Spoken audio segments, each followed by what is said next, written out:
오이 야광기. 옛날 가난한 소년 하나가 있었습니다.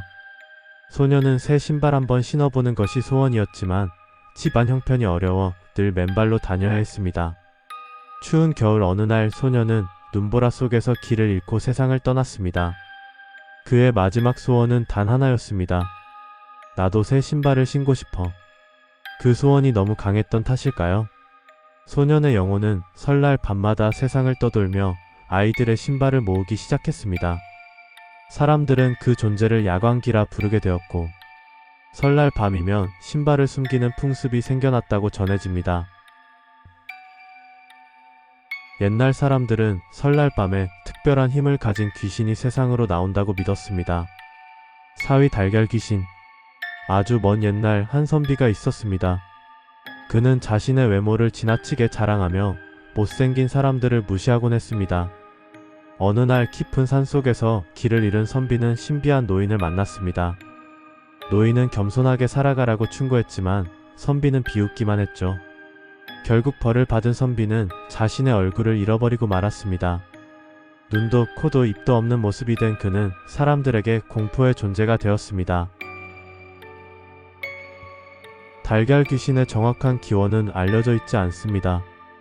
하지만 사람들은 얼굴에서 가장 중요한 눈, 코, 입이 없는 존재를 매우 두려워했습니다. 3위 물귀신. 옛날 한 나무꾼이 강을 건너다 갑작스러운 폭우를 만났습니다. 평소 얕던 강은 순식간에 거센 물살로 변했고 나무꾼은 끝내 빠져나오지 못했습니다. 그는 가족에게 마지막 인사조차 하지 못한 것이 가장 큰 한이었습니다.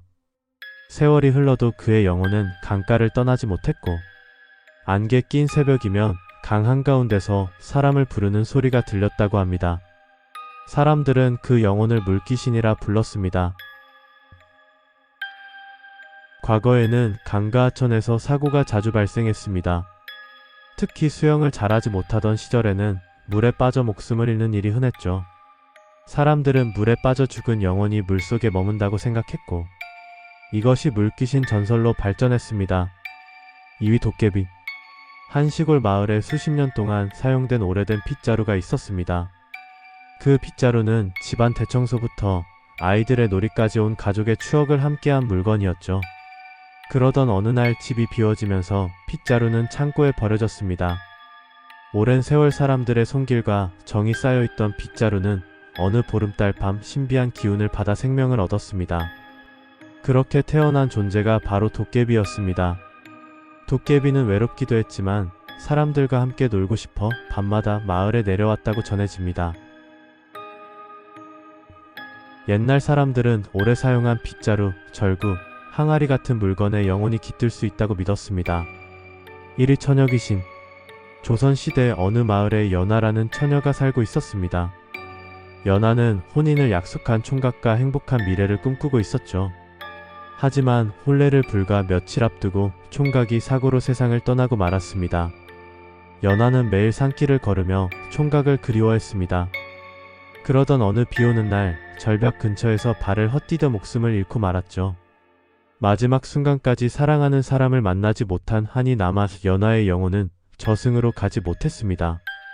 그날 이후 밤마다 흰 소복을 입은 여인이 산길에 나타났다는 이야기가 전해졌고, 사람들은 그녀를 처녀귀신이라 부르게 되었습니다.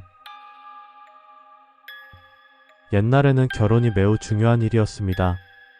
특히 여성은 결혼해 가정을 이루는 것이 당연하게 여겨졌죠. 그런데 결혼을 하지 못한 채 억울하게 죽거나 한이 남은 여성은 저승으로 가지 못하고 이승을 떠돈다고 믿었습니다.